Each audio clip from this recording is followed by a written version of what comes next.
A woman with terminal brain cancer who championed the right to assisted suicide has ended her life. American Brittany Maynard had moved from California to Oregon to take advantage of the state's Death with Dignity Act, which allows doctor-assisted suicide. She'd previously said she'd chosen November the 1st as the day she would die.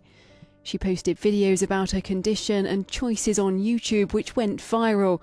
One was watched 9 million times. I do what I can. I walk with my husband, I walk with my family and my dogs.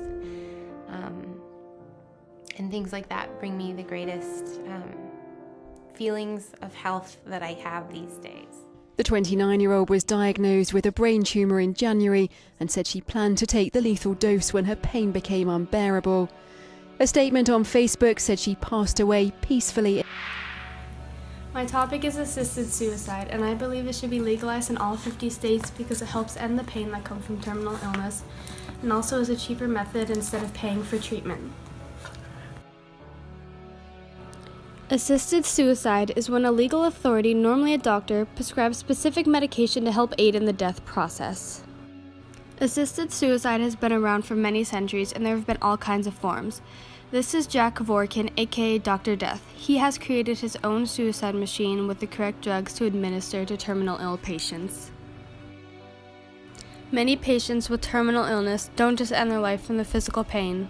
They also choose to die because they don't want to feel like a burden to their family. It also saves much emotional trauma for the patient and family.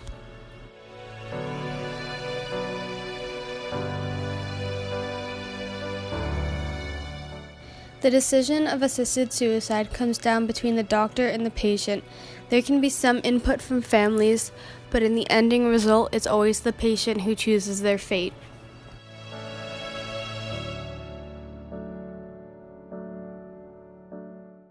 Assisted suicide is also a financially better method. Towards the end of a patient's life, the price skyrockets exponentially. This method can save families thousands of dollars when paying for their patients. When paying for life support, it can become a financial burden on the family and start to affect home life.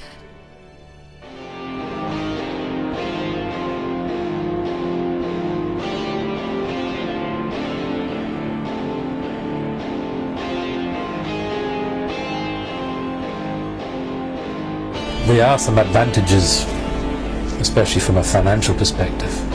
And the government, I've heard government officials already acknowledge this fact, that some people are expensive on the NHS, actually very expensive on the NHS, and therefore it might be right to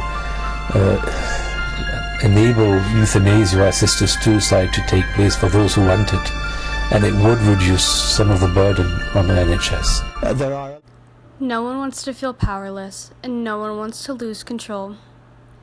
But now, you can get that power, and you can gain that control.